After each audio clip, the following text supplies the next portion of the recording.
आज 18 मई इंदौर के संग्रहालय में हम आए हुए हैं और यहाँ पे हमें भाई साहब मिले हुए हैं। तो भाई साहब आप अपना नाम बताइए और आप यहाँ कब से कार्यरत हैं और यहाँ की जानकारी। ये मेरा नाम जयप्रकाश मणि त्रिपाठी है और केंद्रीय संग्रहालय इंदौर में आज प्रदर्शनी लगाई गई है। 18 मई स्थापना दिवस के उपलक्ष्य में ये प्रदर्शनी जो है प्रारंभ हुई है। इसमें छतरियाँ और किले, छतरियाँ और बहुत सारी जो है उसकी जो है अन्य चीज़ें, अस्त्र शस्त्र होंगे, कॉइन होंगी। अन्य चीज़ों की प्रदर्शनी नहीं है।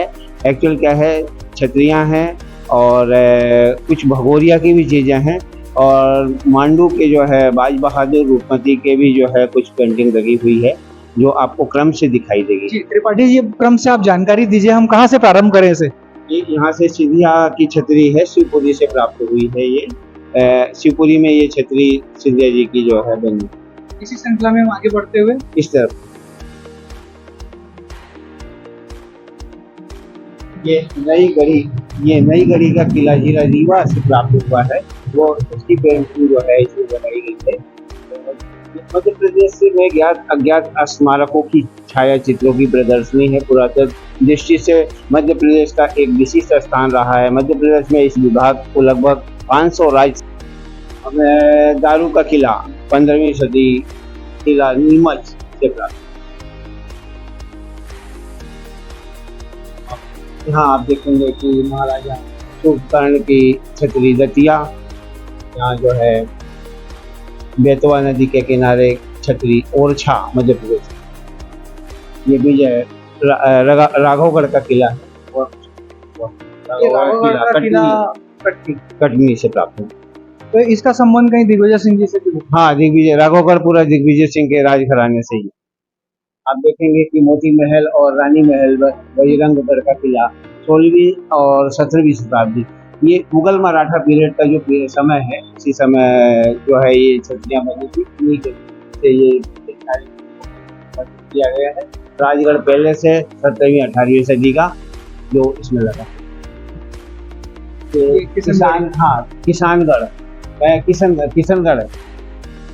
लिखा है। किसानगढ़ की छतरी है 18वीं सदी की, ये मराठा काल में जिला छतरपुर से प्राप्त। और ये राजा जो है यशवंतराव होलकर का जो है कहाँ, ये बुरहानपुर में है। ये राजा यशवंतराव होलकर का बुरहानपुर का किला छतरी है। ये अशोकनगर 18वीं सदी, 16वीं 17वीं शताब्दी का। और ये हो गया जफर अंसारी, इतिहासकार जफर अंसारी, उनके सौजन्य से प्राप्त हुआ है। ये कुश्ती का आयोजन जो है ये मल्हारी, कितना पुराना होगा? ये 19वीं सदी का मल्हारी मार्तंड मंदिर के पास में जो है ये उसी का चित्र है कुश्ती का। और ये गेर इंदौर का जो है गेर निकलती है उसका जो है 20 वर्ष पुराना दृश्य है। हाँ, ये 20 वर्ष है।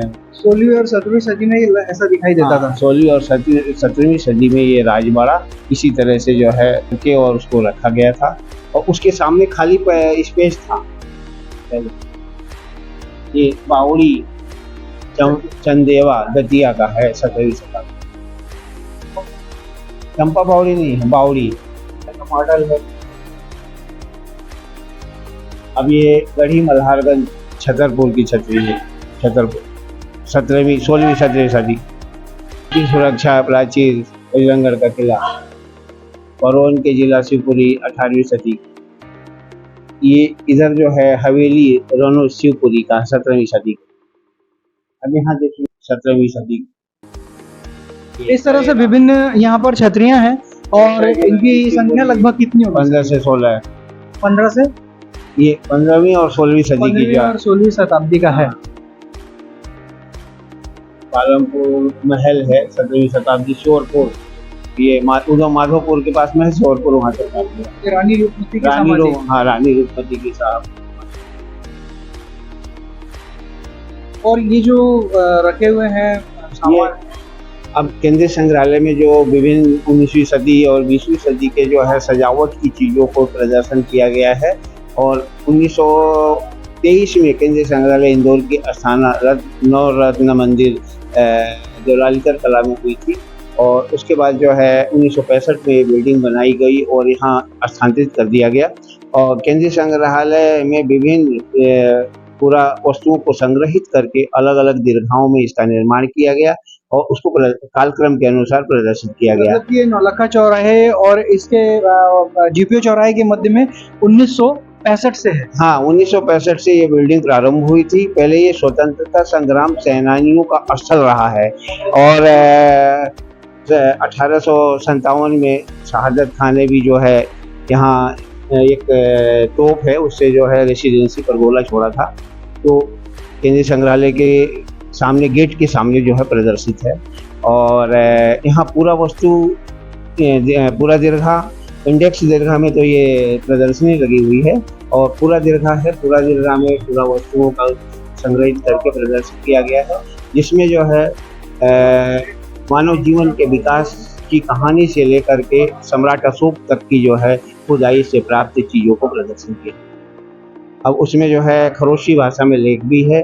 अब आप देखेंगे, अब इधर आ जाइए, घड़ियाल के फॉसिल्स हैं, कुछ पशुओं के फॉसिल्स हैं, ये बानर कपाल है। लगभग कितने पुराने होंगे सर ये 2.5 लाख से जो है ये जो पृथ्वी का जो है विकास, मानव जीवन का विकास क्रम है, वो 2.5 लाख वर्ष पहले जो है मानव का विकास हुआ है। ये कम से कम 50,000 वर्ष पुराने जो है ये फॉसिल्स रखे हुए हैं। 50,000 पुराने जीवाश्म। और आप देखेंगे हस्त कुठार है, जो यहाँ जो है कुल्हाड़ी, सबसे मानव जीवन में सबसे पहले कुल्हाड़ी का प्रारंभ हुआ। कुल्हाड़ी से मनुष्य अपने लिए भोजन इकट्ठा करता था, जीवन बहुत संघर्षपूर्ण था। और इसमें जो है पाषाण काल के, निम्न पूरा पाषाण काल के पत्थर के हथियार हैं। हड्डियों से भी शिकार करते थे, पशुओं को मार के जो है अपने लिए भोजन इकट्ठा करते थे, बाद में उनकी हड्डियों से जो है शिकार करते थे और जो है हथियार के रूप में उसका उपयोग भी करते थे। इस तरह से जो है पहाड़ियों को काट के गुफाएं बनाते थे और उसमें रहते थे। जब तक धातुओं का आविष्कार नहीं हुआ था तो धातुओं की जगह ये लोहे का स्टार्टिंग, सबसे पहला धातु पत्थर से ही जीवन का प्रारंभ हुआ है। मानव जो है अपने लिए भोजन इकट्ठा करने में शरीर की सारी एनर्जी खर्च कर देता था और पत्थरों से ही अपना शिकार करता था भोजन इकट्ठा करने के लिए। अब आप यहाँ देखेंगे वो मध्य प्रदेश से प्राप्त टूल्स हैं, जो ये निम्न पूरा पाषाण काल हुए हैं, जिसमें ग्वालियर, गुना और सागर, जबलपुर, भोपाल, होशंगाबाद, नरसिंहपुर, मंडला, शहडोल, सीधी। सर इन पाषाण का क्या उपयोग होता था? इसका उपयोग पशुओं का शिकार करने के लिए, अपनी सुरक्षा के लिए और अपने लिए भोजन इकट्ठा करने के लिए। ये लगभग 50,000 ईसा पूर्व के हैं। ये लगभग 50,000 के हथियारों का जो है इनकी चींटीखोर है। ये इसको पेंगोलियन भी बोलते हैं। खतरे का आभास होने पर गेंद की तरह जो है गोल हो जाता है। ये प्रायः लुप्त जैसा हो गया है प्राणी और इसका शिकार पीछे से करते थे, क्योंकि आगे से जो है ये कवच सुरक्षा को। इसका शिकार करते क्यों थे सर? इसकी कोई खासियत हो? इसका शिकार करते थे वो लोग जो है जो मांसाहारी लोग थे, इसका जो है मांस खाते थे, तो भोजन में उसका उपयोग करते थे और ये बहुत बहुतायत मात्रा में मिलता था। बाद में जब इसका ज़्यादा शिकार होने लगा तो ये लुप्त हो गया। ये ओरिजिनल जीवाश्म है? हाँ, ये ओरिजिनल जीवाश्म है। इसमें केमिकल ट्रीटमेंट करके इसमें रखा हुआ और ये मध्य काल में जो है पत्थर को गढ़ के और काट करके अर्ली स्टोन एज जिसको बोलते हैं, ये 40,000 से लेके 10,000 तक मध्य वाला पोर्शन आता है। अब यहाँ देखेंगे 4,000 ईसा पूर्व, मतलब 6,000 वर्ष पहले रॉक पेंटिंग है, जो पत्थरों के ऊपर जो है ड्राइंग बनाई हुई है। पत्थरों के ऊपर जो है माइकोलिथ पत्थरों से लकीरें खींच करके और उसमें पत्तियों का कलर भरते थे और डांस करते हुए जो बैलों का उपयोग करते थे, जो पशु पालते थे, उनका चित्र अपने दैनिक जीवन में आने वाली चीज़ों का जो है चित्रण प्रवृत्ति चित्रों पर करते थे। मतलब एक तरह से इसको वो अपने यहाँ सजाने के लिए रखते थे, इनका कोई हथियार के रूप में इस्तेमाल नहीं होता? नहीं, ये हथियार हैं उनके। 6,000 वर्ष पहले मानव ने जैसे मतलब जैसे चाकू, खुरचनी और हाँ, ये जैसे जैसे विकसित होता गया, छोटे छोटे पीस करने के लिए, किसी चीज को काटने के लिए हंसी के रूप में उसका उपयोग करते थे। ये हारपून है, इनके हथियार होते थे। ये हथियार। अब आप देखेंगे कि मछली को मारने के लिए वो ऐसा पूरा पाषाण काल, मध्य पाषाण काल और लघु पाषाण काल, जो निरंतर विकास हुआ है मानव जीवन में, जो है जनता ने जो विकास किया है, उसमें निम्न पूरा पाषाण काल जो निचले हिस्से से मिलते हैं, उसमें एक तरफ भार है। कम विकसित है। नर्मदा और- घाटी का पुरातात्विक वैभव। और मध्य प्रदेश का जो है ये पूरा मध्य पाषाण काल का है, पूरा पाषाण काल का है, ऊपरी सतह से मिलता है। और लघु पाषाण काल जिसमें छोटे उपकरण आ गए, माइक्रोवेव पत्थर, ये सारी चीजें, हार्पून, फुटचनी, ये सब चीजें आ गई। तो ये लघु पाषाण में ये 6000 वर्ष पूर्व, मतलब 4000 ईसा पूर्व, मतलब 6000 वर्ष पहले। और जलवायु में बाकी गुफाएं हैं, भीमबेटका की गुफाएं, शैलाश्रय हैं। और भीमबेटका में जो है इस तरह के शैलाश्रय हैं, और उसमें जो है ड्राइंग बनी हुई है, माइक्रोलिथ पत्थरों से उसको काट के पत्थरों से कलर भरते थे। तो ये 6000 वर्ष पुराना वाकड़कर जी ने इसकी खोज की थी। और ये प्रस्तर, इस तरह के उपकरण भी मिलते हैं पाषाण, इन्होंने पूरा पाषाण काल के भी। अगर भीमबेटका भी कोई जाता है सर ये शैलाश्रय में, हाँ। तो शैल चित्र इसी तरह के दिखाई देंगे। आप अगर भीमबेटका जाएंगे तो आपको भीमबेटका की शैल चित्र जो है वर्ल्ड फेमस है। और ये जो लघु दिवस में पुष्पीकरण, हाँ। ये क्या है सर? ये लघु अश्मोपकरण जो है, जो ब्लेड होता है, उससे ये सारे ड्राइंग जो बनाते थे काटने के लिए, पत्थरों में जो है लकीरें खींचते थे, फिर उस पत्तियों से कलर भर के जो है उसको तैयार तो करते वो थे। कलर आज भी वैसे के वैसे वैसे के वैसे ही आज 6000 आज भी जो है ना, वो कलर जो है उसी तरह से चित्रण करते थे। उनके दैनिक जीवन में आने वाली चीजों का उसमें ये जो हम देख रहे हैं प्रतिमा, ये प्रतिमा किसकी? ये पार्वती जी की प्रतिमा है, ये उसकी कॉपी है, जो मूल प्रतिमा है। ओरिजिनल प्रतिमा किला मैदान के पास में है, बीएसएफ के बॉर्डर पे रखी सर हुई। किसने बनाया? ये केलंग करके थे, भोपाल के एक कलाकार थे, उन्होंने बनाई थी, उसकी कॉपी की थी। काफी समय पुरानी। हाँ, काफी समय 1980 में इसकी जो है शैलाश्रय। और ये देखेंगे आप तो ये पूरे मध्य प्रदेश का चार्ट है। यहाँ की जो शैल चित्र हैं पूरे मध्य प्रदेश के, इसमें भीमबेटका है, इसमें भीमबेटका में जो है 5 समूह हैं। भोपाल है भीमबेटका, होशंगाबाद, रायसेन, विदिशा। अब उसके बाद देखेंगे चंबल समूह। चंबल समूह में ये जो है गांधी सागर में ये भानपुरा, चिमनगढ़ नाला और मोड़ी। और पंचमढ़ी समूह में जो है महादेव पहाड़ी। रायगढ़ में जो है ये रायगढ़ समूह में एक ही वाला है, एक ग्वालियर समूह है। अब यहाँ देखेंगे ये वाला पोर्शन जो है महानदी का है। महानदी जो है छत्तीसगढ़ में बंटवारे में चला है। पहले जो है ये 1980 के पहले का था, तो उसमें जो है छत्तीसगढ़ का भी दिया हुआ। ये जो है युद्ध करते हुए चित्र है, ये रॉक पेंटिंग है, इस तरह की भी जो है बनाते थे। और ये जो है सर, ये पाषाण के ये जो बने हुए मिट्टी के हैं क्या? ये पाषाण के नहीं है, ये सिंधु घाटी मोहनजोदड़ो की सभ्यता और संस्कृति, सिविलाइजेशन जिसको बोलते हैं। तो मोहनजोदड़ो के समय में 2350 ईसा पूर्व, 2300 से 1700 ईसा पूर्व मिट्टी के सिंधु घाटी मोहनजोदड़ो की खुदाई में ये सारा मटेरियल मिला है, जो मिट्टी के मृदभांड हैं, उनकी प्रतिमा मिली है। और ये इस तरह के सिक्के हैं जिसमें चित्रलिपि भी है। अब देखेंगे एक सींग वाले बुल भी हैं, और अभी इनका शोध चल रहा है, अभी पढ़ी नहीं गई है अभी शोध का विषय। और मृण मूर्तियाँ, मिट्टी की मूर्तियाँ हैं। और केश विन्यास, बालों को संवारने की प्रथा थी, पुरुष भी बालों को संवारते थे, दाढ़ी भी रखते थे। और इस तरह की मृण मूर्तियाँ जो है सिंधु घाटी मोहनजोदड़ो की सभ्यता और संस्कृति से प्राप्त हुई है। ये स्नानागार 2350 से 1700, ये विशाल स्नानागार, स्विमिंग पूल, ग्रेट बाथ भी बोलते हैं इसको। और ये जो मध्य में दिखाई दे रहा है स्विमिंग पूल है। ये स्विमिंग पूल है। सिंधु घाटी मोहनजोदड़ो का जो है ये बहुत ही सुंदर स्थापत्य कला है, और ईंटों से बना हुआ। 8-8 फीट की ईंटें बनाते थे वो लोग, पक्की हुई ईंटों का ज्ञान हो गया था, और ईंटों से ही स्विमिंग पूल बनाया। और इस तरह से केश विन्यास, बालों को संवारने की प्रथा थी, हाथी दांत के कान के बाले पहने हुए। और ये बीट्स की माला है। इधर जो है स्टापर है। स्टापर मतलब ढक्कन, किसी चीज वाटर बनाते थे या कुछ भी करने के लिए, हाँ, तो ये उसका प्रयोग मिट्टी के स्टापर का प्रयोग करते थे। चूड़ियाँ हैं जो हाथ में पहनने के लिए मिट्टी की टेराकोटा की चूड़ियाँ बनाते थे। इधर देखेंगे तो इनके गहने हैं, हाथी दांत का प्रयोग ज़्यादा होता था गहनों में। ये हाथी दांत का है, कान के बाले भी हाथी दांत के हैं। और मिट्टी का और उसका अलग अलग जो है बीड्स की मालाएं बनाते थे, तो उसका भी प्रयोग करते थे। इनके चक्के हैं। ये गृह विन्यास, मकान जो है प्रॉपर प्लानिंग से बनाते थे, उसमें वेंटिलेशन का ध्यान रखा जाता था, उसमें लाइट वगैरह का ध्यान रखा जाता था। हाँ, वही तो वेंटिलेशन पूरा था। और बीच में आंगन, चारों तरफ से कमरे। और ये बड़े बर्तन, हाँ, ये मिट्टी के बर्तन है। इसमें स्टापर है, अलग अलग जो है मृद भांड। और बर्तनों को सजाने के लिए इस तरह से डिजाइन। यहाँ से कॉपर युग है, ये जो है ताम्रश्रेणी संस्कृति, तांबे की चीजें प्राप्त होना शुरू हो गई। सिंधु घाटी मोहनजोदड़ो के लोगों को तांबे का ज्ञान था, तो ये तांबे की चीजें जो है इसमें लगी हुई हैं। और चक्कियों में भी जो दवाइयाँ रखने के लिए उपयोग करते थे वो सब। कायथा उज्जैन से 15 किलोमीटर की दूरी पर कायथा में लोहयुगीन जो है संस्कृति प्राप्त हुई है। लोहे की कुल्हाड़ियाँ, गेहूँ चावल के दाने, माला और ये हस्त कुठार, ये कुल्हाड़ी, इस तरह की कुल्हाड़ी लोहे की प्रारंभ हो गई थी।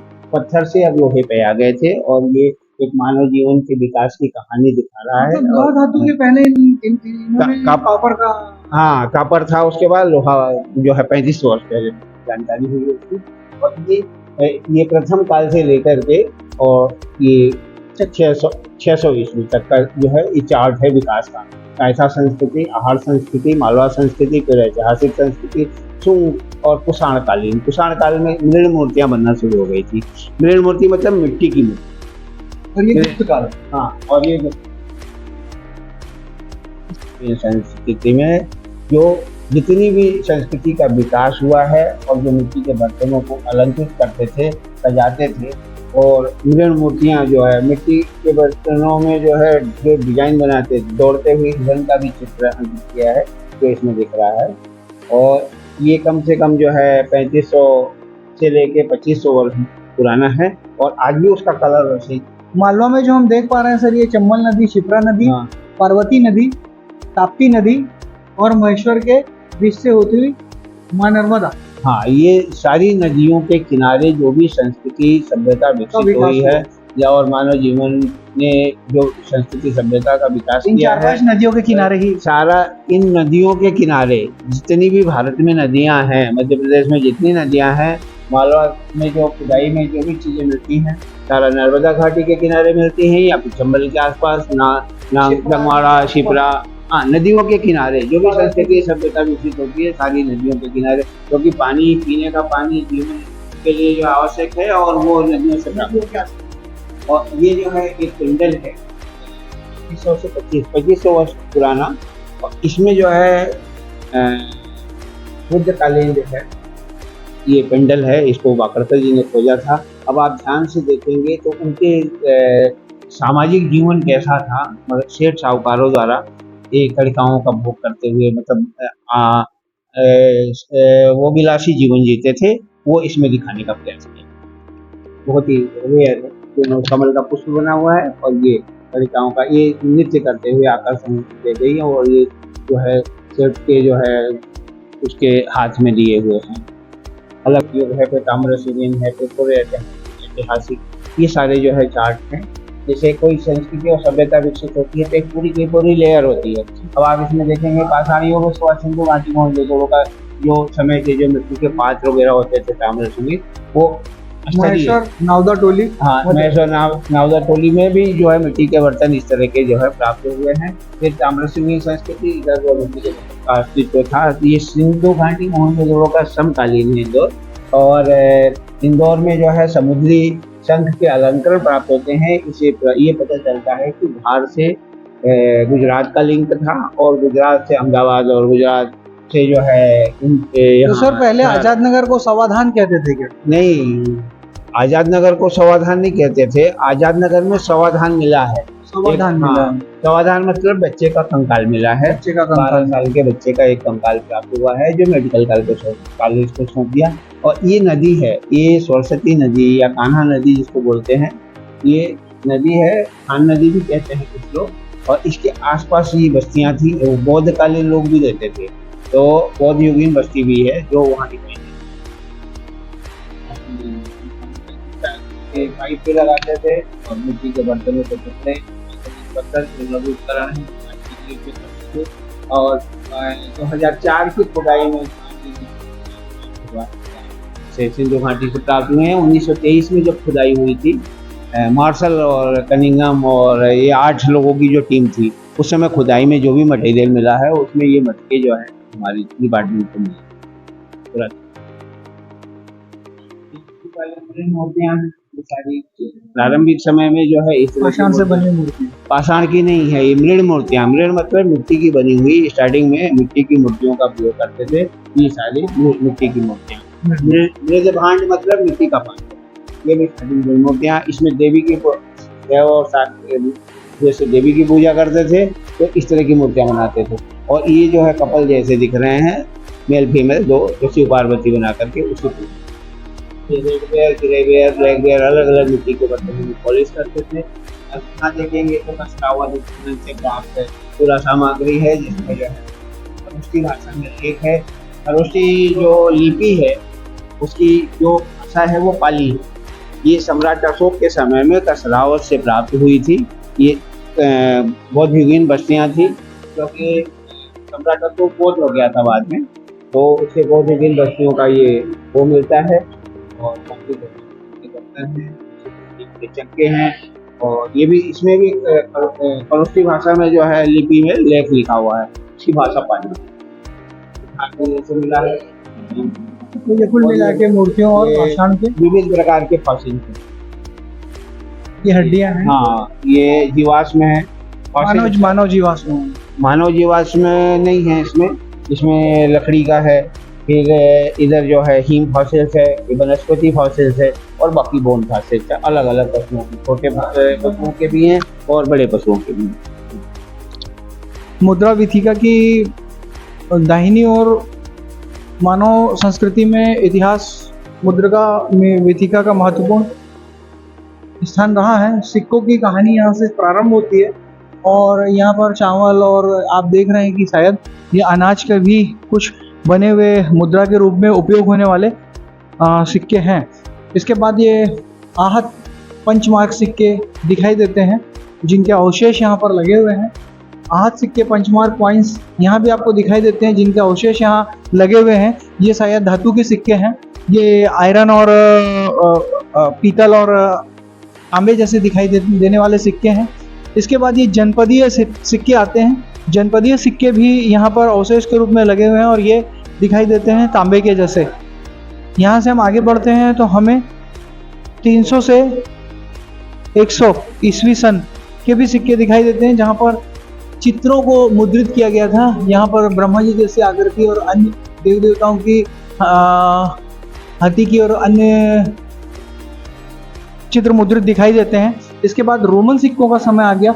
विदेशियों के सिक्के, ये फॉरेनर्स के सिक्के हैं, विदेशियों के सिक्के हैं, जहाँ पर प्लस के आकार के, स्वास्तिक के आकार के और अन्य तरह के आकार के सिक्के चित्रों के साथ दिखाई देते हैं। ये कुछ रोमन साम्राज्य के सिक्के हैं। ये कुषाण सिक्के हैं। ये हिंद यूनानी सिक्के, नाग सिक्के, वल्लभी सिक्के और इंडोनेशियन सिक्के दिखाई देते हैं। ये शायद चांदी के सिक्के हैं, और ये सिक्के स्पष्ट दिखाई देते हैं, और आज भी ये सिक्के यहाँ पर आपको देखने को मिलेंगे। गंगे देवी कलचुरी के सिक्के, रामगुप्त, कुमारगुप्त, पृथ्वीदेव कलचुरी, कृष्णराज कलचुरी, ये कलचुरी साम्राज्य के हैं। जल्लाल देव और समुद्रगुप्त, चंद्रगुप्त द्वितीय और नरसिंह। इसके बाद आपको यहाँ से मुगलों के सिक्के दिखाई देंगे। यहाँ पर कुतुबुद्दीन मुबारक शाह के सिक्के, दिल्ली के सुल्तानों के सिक्के, मोहम्मद बिन राम, इल्तुतमिश, अलाउद्दीन खिलजी और गयासुद्दीन तुगलक के सिक्के दिखाई देंगे, जो शायद स्वर्ण धातु और हो सकता है कि ये तांबे के और चांदी के सिक्के भी हों। इनके अवशेष दिखाई देते हैं। यहाँ से हम आगे बढ़ते हैं तो मोहम्मद बिन तुगलक 1325 से 1351 तक के सिक्के, इसके बाद सिकंदर लोधी के सिक्के, शेर शाह सूरी के सिक्के और इस्लाम शाह के सिक्के, ये भी आपको दिखाई देंगे। और आपको ये दिखाई देगा कि ये सिक्के 1540 से 1545 के शेर शाह सूरी के समय के सिक्के, और इसके बाद मोहम्मद शाह प्रथम के सिक्के, 11 शाह के सिक्के और मोहम्मद शाह द्वितीय के सिक्के भी आपको इसके पश्चात दिखाई देंगे। इसके बाद हम अगला इनका ये देखते हैं डिस्प्ले, तो वहाँ पर हमें होशंग शाह के सिक्के दिखाई देते हैं, जहाँ पर बाज बहादुर और महमूद गजनी शाह, इनके भी सिक्के दिखाई देते हैं। ये 3 राजाओं के सिक्के, सुल्तानों के सिक्के दिखाई देते हैं। इसके बाद अकबर के सिक्के दिखाई देंगे, मुगल बादशाह के सिक्के दिखाई देंगे, जिसमें जलालुद्दीन मोहम्मद अकबर, नसीरुद्दीन मोहम्मद हुमायूं और जलालुद्दीन मोहम्मद बाबर के, बाबर, हुमायूं और अकबर के सिक्के भी यहाँ पर आज देखने के लिए उपलब्ध हैं। इसके बाद नसरुद्दीन जहांगीर के सिक्के 1605 से लेकर 1628 ईस्वी तक के दिखाई देंगे। 1605 से 1628 ईस्वी के सिक्के भी यहाँ पर आपको देखने के लिए उपलब्ध हैं। नसरुद्दीन जहांगीर। इसके बाद हम आगे बढ़ते हैं तो सिहाबुद्दीन शाहजहां, आलमगीर मोहम्मद औरंगजेब और कुतुबुद्दीन बहादुर शाह आलम, ये प्रांत परी, ये प्रांतों के जो स्थानीय शासक होते थे उन्होंने अपने खुद के सिक्के चलाए। इसके बाद आपको दिखाई देगा अहिल्याबाई होलकर जी की जो मुद्राएं थी वो इस तरह की दिखाई देती थी, और तुकोजीराव प्रथम की मुद्राएं जो थी वो इस तरह की दिखाई देती थी। माँ अहिल्याबाई साहब की मुद्राएं इस तरह की थी और तुकोजीराव प्रथम की जो मुद्राएं थी वो इस तरह की थी। ये मुद्राओं को आज भी यहाँ पर संग्रहालय में देखने के लिए उपलब्ध है। इसके बाद यहाँ पर कुछ होलकर कालीन मोहरे हैं, वो होलकर कालीन मोहरे जिसे आज हम सील बोलते हैं, वो मोहरे भी यहाँ पर उपलब्ध हैं। इनका एक समय बहुत महत्व हुआ करता था। वो सील विभिन्न रूपों में यहाँ पर उपलब्ध हैं और ये होलकर साम्राज्य की मुद्राएं हैं। यशवंतराव प्रथम की मुद्राएं, कॉइन्स यशवंतराव होलकर के, और तुकोजीराव द्वितीय की मुद्राएं और होलकर कालीन सील, ये यहाँ पर आपको देखने के लिए उपलब्ध हैं। ये थी यहाँ की मुद्रा विधि का। अस्त्र शस्त्रों का विकास यहाँ हस्त कुठार से चालू हुआ था और ये धीरे धीरे वहाँ से ये धनुष बाण पे आए, और धनुष बाण जो है 19वीं सदी से प्रारंभ हुए थे। ये धनुष बाण 19वीं सदी से प्रारंभ हुए। उसके बाद यहाँ पर मुगल तलवारें और इनका भित्ति चित्र जैसा आपको दिखाई देगा। इसके पश्चात ये तलवारें जो हैं ये 7वीं सेंचुरी 17वीं शताब्दी की तलवारें हैं और ये लौह की तलवारें दिखाई देती हैं। और इसके पश्चात मराठा तलवारें हैं, मराठा तलवारें, और ये जो शेप ली हुई लोह धातु की बनी हुई तलवारें हैं ये 18वीं सदी की तलवारें हैं। इसके बाद जब हम आगे बढ़ते हैं तो मराठा तलवारें 18वीं सदी की तलवारें, इनमें कुछ अलग अलग आकार हैं, अलग अलग शेप हैं। फिर 17वीं और 18वीं शताब्दी की तलवारें, ये मराठा कालीन राजपूत तलवारें हैं, राजपूत स्वर्ड्स, कटार। इसके बाद आपने 18वीं शताब्दी की कटार आपको देखने को मिलेगी, और जमधर। 18वीं सदी में जमधर नाम का एक ऐसा हथियार होता था और ये जमधर इस तरीके का दिखाई देता था। फिर आपको 18वीं शताब्दी में छुरा, जिसे ये रेजर कहते थे, ये इस तरह का छुरा दिखाई देता था 18वीं सदी का। इसके बाद राजपूती तलवारें, ये 17वीं सदी की राजपूती तलवारें हैं, ये कुछ इस तरह की दिखाई देती थी। और जब हम थोड़ा सा आगे बढ़ते हैं तो ये ढाल एवं तलवारें 18वीं सदी की दिखाई देती हैं। वर्तमान में ये वैसी की वैसी लगी हुई हैं। और इसके बाद हम आगे बढ़ते हैं तो जजैल 19वीं शताब्दी की जजैल नाम की कुछ बंदूक की तरह दिखाई देने वाला एक शस्त्र है। ढाल एवं तलवारें ये 18वीं सदी की, ये ढाल देखिए अभी भी कितनी खूबसूरत दिखाई देती है और ये तलवारें अभी भी वैसी की वैसी जीवंत हैं। मुगल तलवारें 18वीं सदी की, आज भी यहाँ वैसी की वैसी ही लगी हुई हैं। और इसके बाद हम आगे बढ़ते हैं तो बर्छी वर्तमान में जिसे गुप्ती कहते हैं, कुछ उस तरह के आकार की बर्छी है। ये 1800 से 19वीं सदी में इस तरह की बर्छी, बल्लम जिसे बल्लम कहते हैं, वो बल्लम, और भाला या फाल कुछ इस तरीके का दिखाई देता है। और गुर्जा, ये 18वीं शताब्दी का गुर्जा कुछ गोले जैसा दिखाई देता है। और एक चक्र, ये शायद फेंक के मारा जाता होगा, 18वीं सदी का। और ये फालिया, जो फालिया अमूमन ये आप देखते होंगे, ये ज़्यादातर झाबुआ और वहाँ के आदिवासी वगैरह यूज़ करते हैं। इसके बाद गुप्ती, 1800 से 19वीं शताब्दी में गुप्ती का आविष्कार हो चुका था। ये कुछ छाते के हैंडल जैसे आकार के उसमें लगे हुए आज भी यहाँ पर गुप्ती रखी हुई हैं। संगीन 19वीं शताब्दी में संगीन नाम का एक हथियार होता था। वो हथियार कुछ गुप्ती जैसा या छोटी तलवार जैसा ही दिखाई देता है। तोड़ेदार बंदूक, ये तोड़ेदार 3 बंदूक यहाँ पर लगी हुई हैं। और गोली का साँचा शायद गोली को बनाने के लिए ये उपयोग होता होगा। 18वीं से 19वीं शताब्दी का बुलेट मोल्ड। उसके बाद पत्थर कला पिस्तौल, 18 से 19वीं शताब्दी की, इसे फ्लिंट लॉक पिस्टल कहते हैं। और ये फ्लिंट लॉक गन, 18वीं सदी की गन, देखिए कितनी खूबसूरत दिखाई दे रही है। और एक पास में रखी हुई गोली जैसे, गोली के आकार की, ये शायद गोली ये बुलेट की है। और ये तोप का गोला है, और 2 गोले यहाँ पर रखे हुए आज भी। और टोपीदार बंदूक, ये टोपीदार बंदूक है, ये भी 19वीं सदी की है। इसे परकुशन कैप गन कहते हैं। इसके बाद आप आगे बढ़ते हैं तो टोपीदार बंदूक आपको 19वीं शताब्दी की और दिखाई देती है। विभिन्न आकार की बंदूकें आज भी यहाँ पर जीवंत रखी हुई हैं और ये 19वीं सदी की बंदूकें हैं। और पेन पिस्टल, उस समय पेन के जैसी भी पिस्टल का आविष्कार हो गया था। ये 19वीं सदी की पेन के आकार की पिस्टल है। और देखिए ये खूबसूरत रिवॉल्वर, उस समय कितनी खूबसूरत रिवॉल्वर बनाई जाती थी, ऐसी रिवॉल्वर शायद आज भी ना बनती हों। और ये इनकी खूबसूरती देखिए, इनमें आज तक जंग नहीं लगी। और ये राइफल, उस समय की देखिए कितनी पतली राइफल, कितनी शार्प राइफल, और ये राइफल 19वीं शताब्दी में बन चुकी थी।